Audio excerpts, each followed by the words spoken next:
¿Qué tal? ¿Cómo están ustedes? Gusto de saludarles. Bienvenidos a Visitando las Iglesias aquí en las pantallas del Canal 2 de la televisión por cable.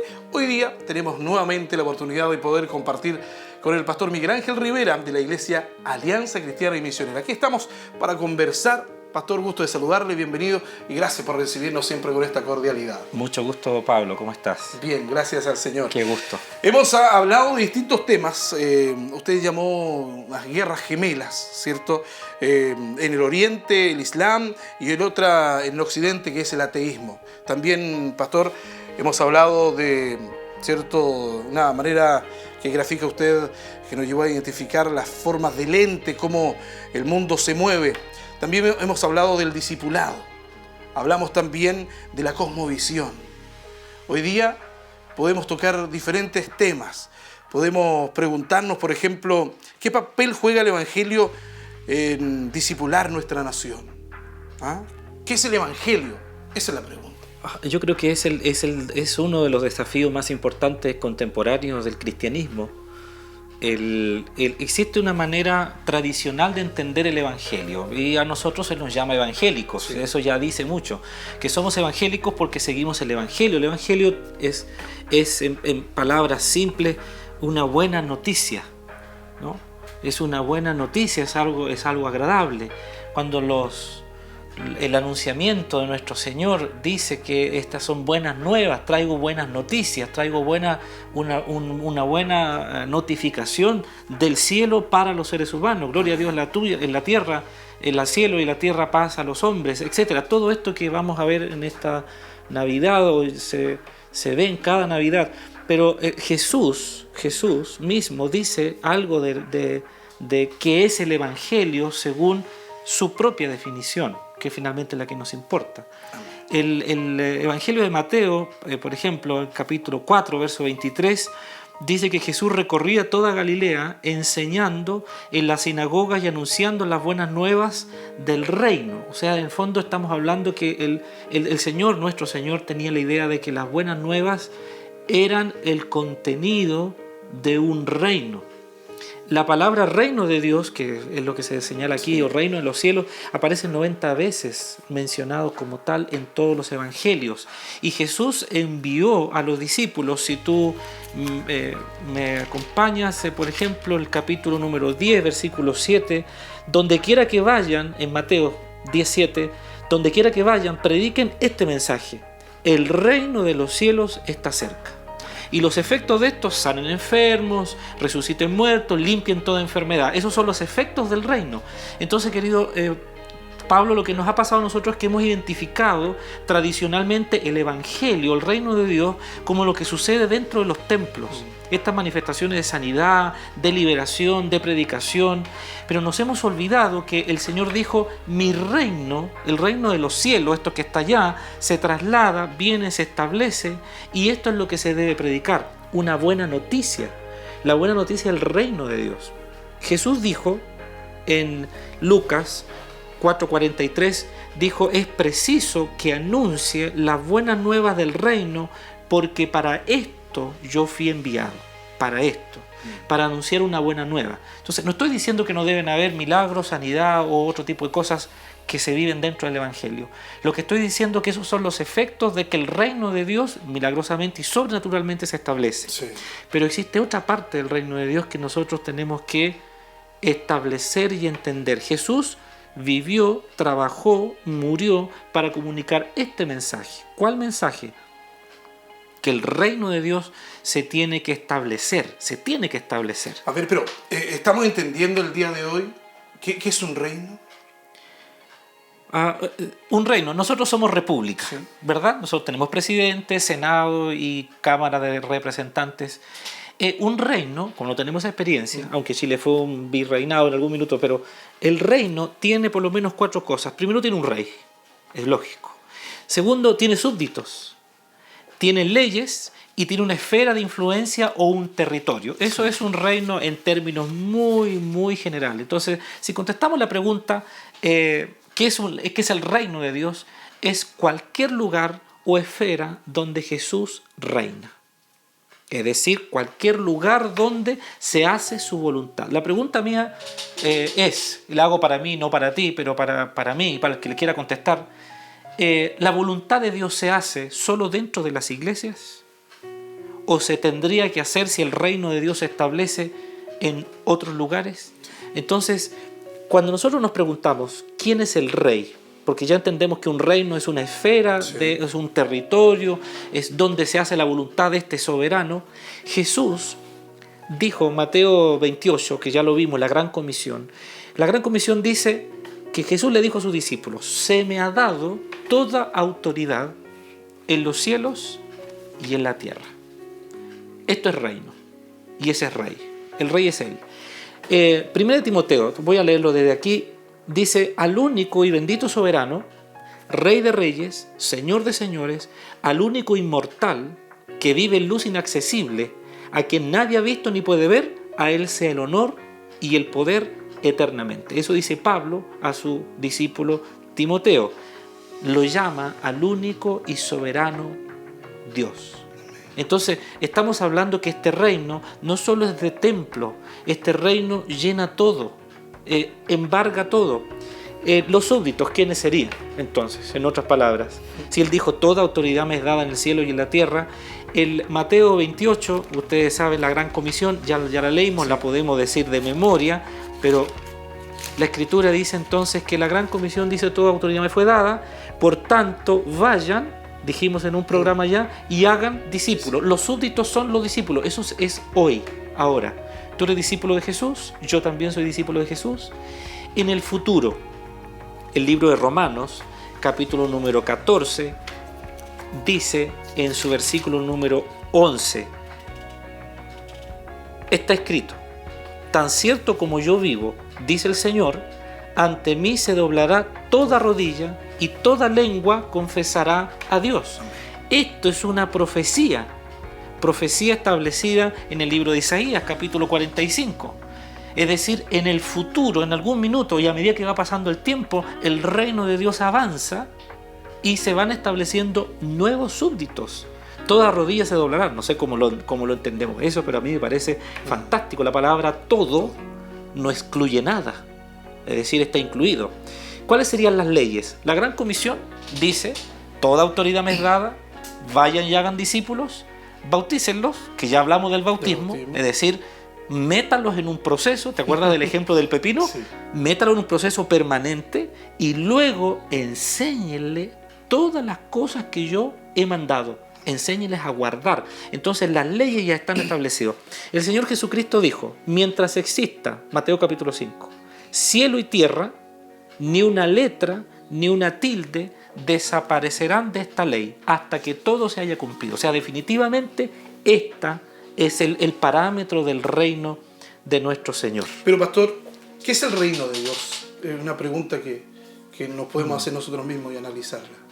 Los apóstoles creían que el reino de Dios era un movimiento político. Los apóstoles quisieron que esto permaneciera, la gente misma. Sí. Yo no sé si los apóstoles totalmente creían o pensaban esto.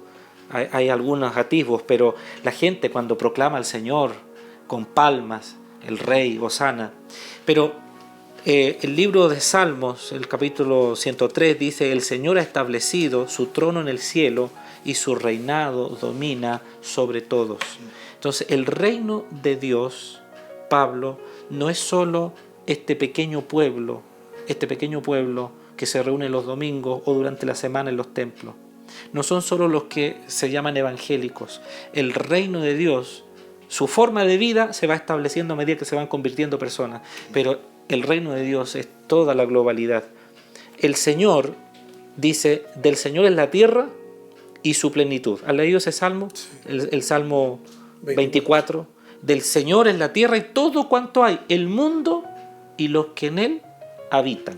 O sea, definitivamente este reino está amplio, todo es de Él. Pero hay también un reino falsificado. Y sabemos que ese lo estableció Satanás. Miremos un poco Mateo, otra vez, el capítulo número 4. Y Mateo 4 dice, de nuevo tentó Satanás a Jesús, llevándolo a una montaña, y le mostró todos los reinos del mundo y su esplendor, y le dijo: todo esto te daré porque son mis reinos si tú me adoras. ¿Te das cuenta? O sea, hay un reino falsificado. Él dice que este reino es de él, pero eso no es verdad. Amén. Nos vamos a quedar ahí con ese reino falsificado para retomar esta conversación importante. Estamos conversando del reino de Dios, una bonita palabra que nos entrega el pastor Miguel Ángel Rivera. Quédese en la sintonía, hacemos un alto, ya estamos junto a usted. Volvemos a Visitando las Iglesias, conversando con el pastor Miguel Ángel Rivera. Pastor, nos quedamos allí, ¿cierto? Conversamos del reino de Dios, pero algo que nos llama la atención, este reino falsificado, que debemos estar muy certeros y conocerlo también. Sí, yo te decía que el reino falsificado es que Satanás le decía al Señor: si tú me adoras, yo te daré todo esto, como que fuera de él, pero en realidad no lo es. Yo entonces podemos entender que hay dos reinos, entonces uno que es falso y otro es verdadero. Si vamos a Mateo otra vez, mira, permíteme leer esto en Mateo 13, 24 en adelante. Jesús le contó otra parábola: el reino de los cielos es como un hombre que sembró buena semilla en un campo, pero mientras todos dormían, llegó su enemigo y sembró mala hierba en el trigo y se fue. Cuando brotó el trigo y se formó la espiga, apareció también la mala hierba. Los siervos fueron al dueño y le dijeron: Señor, ¿no sembró usted semilla buena en su campo? Entonces, ¿de dónde salió la mala hierba? Esto es obra de un enemigo, le respondió. Le preguntaron los siervos: ¿quiere usted que vayamos a arrancarla? ¿Qué dijo él? No. Entonces, definitivamente existen dos reinos simultáneos, Pablo. Y el enemigo siembra siempre su estilo de reino en medio del reino y del campo que le pertenece a él. Ahora, ¿cuál es la buena nueva? Porque evangelio es buena nueva.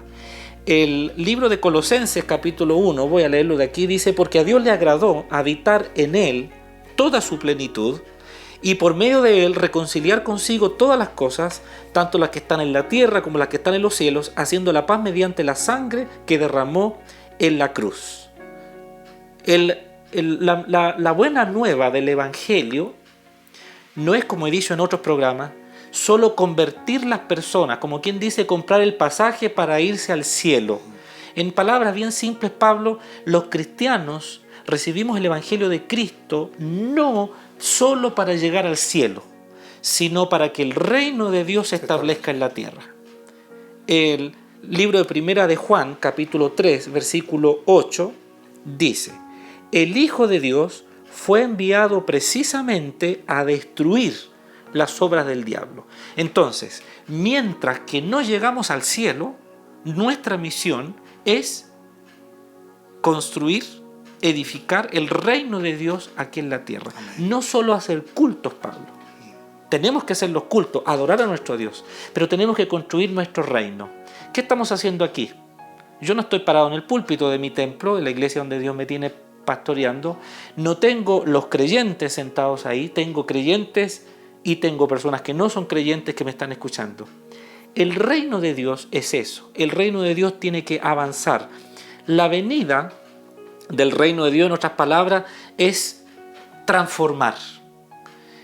Nosotros leemos los evangelios y creemos que el objetivo del evangelio era sanar enfermos, liberar demonios, ayudar a la gente y para mucha gente en Israel establecer un reino político. Pero el Señor estaba hablando de un reino mucho más amplio, transformar vidas y personas. El reino de Dios pareciera que está avanzando, para otros pareciera que está detenido, para otros parece que está retrocediendo. Déjame decirte que no es así. Mateo capítulo 13, lo voy a leer desde aquí, en el verso 31, dice así: le contó otra parábola, ya no vamos a hablar del campo y la semilla, sino que dijo: es como un grano de mostaza, el reino de Dios, que un hombre sembró en su campo. Aunque es la semilla más pequeña, cuando crece es la más grande de las hortalizas y se convierte en un árbol, de modo que vienen las aves, esto es un árbol, y anidan. Les contó además otra parábola: el reino de los cielos es como la levadura que una mujer tomó y mezcló en una mezcla de harina, en una masa, hasta que fermentó, se transformó en una gran masa. Entonces, ¿se dan cuenta ustedes que estas dos parábolas que el Señor usa, grano de mostaza y un poco de levadura, es precisamente la cosmovisión del reino de Dios? Pablo, estos tiempos que estamos juntos son 20, 25 minutos. Es como un grano de mostaza frente a todos los programas de televisión que hay durante todo el día. Y hoy día 24 horas a través del cable. Sí. Pero el reino de Dios tiene la particularidad de ser el reino de Dios. Satanás tiene 20 programas durante el día: violencia, liberalidad, sexualidad, engaño, telenovelas con conflictos, peleas, divorcio, uniones, sí. Que te engaño, que no te engaño, que te robo, que te estafo. Eso es el reino simultáneo. Él quiere imitar, estas cosas son el reino. Pero el reino de Dios es una pequeña cápsula, como tú llamas al programa, que entra y hace, es como tomarse un medicamento, pequeña pastilla, hace tremendas cosas. Ahora, ¿cómo avanza el reino de Dios, Pablo? Desde dentro hacia afuera. Voy a hablar en algún minuto 3 esferas. Primero, el individuo recibe a Cristo e influye en su familia. Yo creo firmemente que en todos los hogares el papá de la casa debería juntar a su familia y leer los principios del reino para que ellos sepan vivir. Y luego la familia entonces es influida. ¿Qué pasa cuando la familia sale y se reúne en la iglesia? El conjunto de familias se reúnen en una gran familia. Y lo último que sucede es que cada persona va a sus trabajos y allá actúa de otra manera. Un ejemplo pequeñito y simple. Dice Pablo en sus cartas: el que robaba, no robe más. Vi un video estos días chistoso de un recuento de nuestro país. Y decía, robamos. Y el principio del reino de Satanás dice, robe. El principio del reino de Dios dice, el que robaba, no robe más. Entonces, eso cambia. ¿Cuáles son las armas? Porque si tenemos un reino que es el enemigo, 2 Corintios 10, 3 y 4 dice, porque aunque vivimos en este mundo, no libramos batallas con las armas de este mundo. Es como que nosotros fuéramos a combatir el Islam con las armas y las bombas que ellos usan. No estoy hablando de todo el Islam, estoy hablando de los yihadistas extremistas. Las armas con que luchamos no son de este mundo. Así dice 2 Corintios, capítulo 10. Zacarías, incluso las iglesias cantan un coro de esto. No será con fuerza ni con espada, sino con mi espíritu. ¿Cierto? Hay una canción que se canta en las iglesias evangélicas. No es por espada ni por fuerza, sino con mi espíritu. Entonces, el reino de Dios se establece. No sé si hay una batalla más álgida que esta en el mundo. Pero ¿cuál es la batalla más crítica que podemos vivir? Bueno, la batalla más crítica, Pablo, creo que libra el reino de Dios es el día que yo no era cristiano y el Señor me venció. Y pasó contigo y con tanta gente más.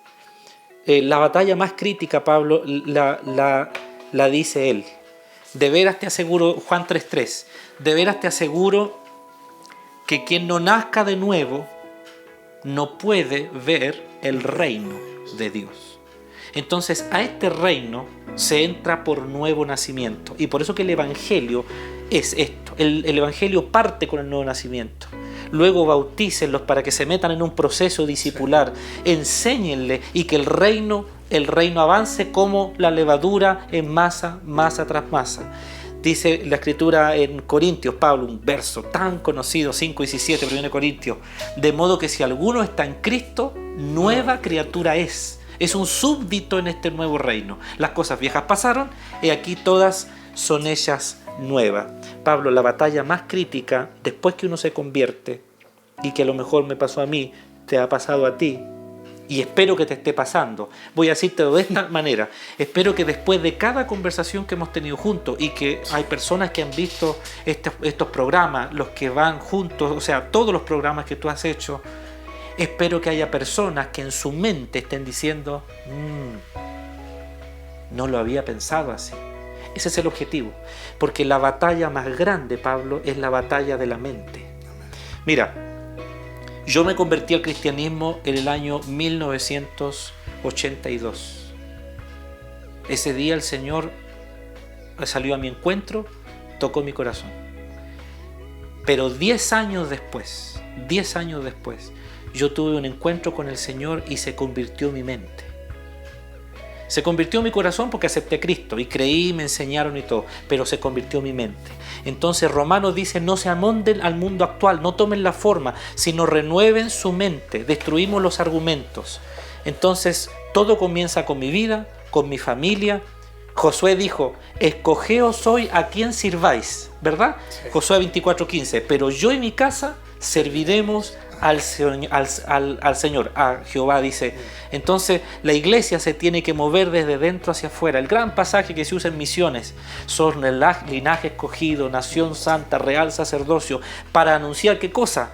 Las verdades del reino. Entonces las iglesias tenemos que transformar el mundo. Hay un hermoso coro que se canta en misiones que dicen, como las aguas cubren la mar. Eso es Habacuc, capítulo 2.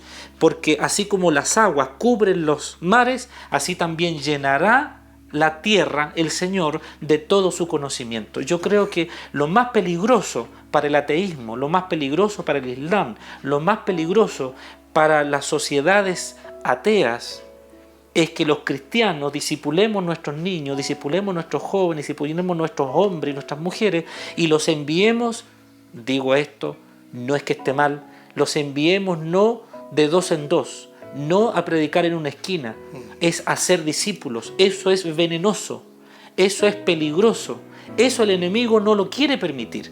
Entonces nos podemos encerrar en los templos, pero no debemos hacerlo. Yo creo que es lo que máximo te puedo decir. Te quisiera meter muchas ideas en la cabeza, pero Pablo, ojalá que a ti y a muchos más les haga un clic diciendo, sí, creo que hay que hacerlo. Pero para eso tenemos que orar, tenemos que buscar la forma, primero de que el Señor pueda usar y cambiar nuestra mente. Y si no sabemos orar, Pablo, hay que ir a la oración modelo. ¿Qué dice la oración modelo? ¿Cuál es la oración? Padre nuestro que estás en los cielos, santificado sea tu nombre. Mira lo que dice. Venga a nosotros tu reino y hágase tu voluntad como en el cielo se hace, también aquí en la tierra. Eso es lo que Jesús vino a hacer al mundo. Que se haga su voluntad. Pablo, es lo que te puedo decir. Dios te bendiga. Vamos a cerrar nuestro programa, que siempre se nos hace muy corto. Quisiéramos aprender más. Esto es un discipulado, lo que compartimos juntos. Yo me siento como un discípulo también, aprendiendo y compartiendo de la bendita palabra del Señor. Pero no nos podemos despedir sin la oración final. Gracias, Pablo. Señor, hemos hablado tanto de ti y creo que a veces lo hacemos tan malamente o pálidamente. Pero queremos pedirte, Señor, que tu reino se establezca, que tú uses discípulos llenos de tu espíritu, que podamos ir como la semilla de mostaza, sembrando en corazones, como la levadura, sembrando en nuestros hijos, sembrando en las generaciones, sembrando en los amigos, sembrando en nuestros hogares. Bendice, Señor, bendice tu reino, porque tu reino no está detenido, tu reino avanza como una pequeña semilla que finalmente llega a ser un árbol enorme. Gracias, nuestro Señor, en el nombre tuyo. Amén. Amén. El pastor Miguel Ángel Rivera, desde la Iglesia Alianza Cristiana y Misionera.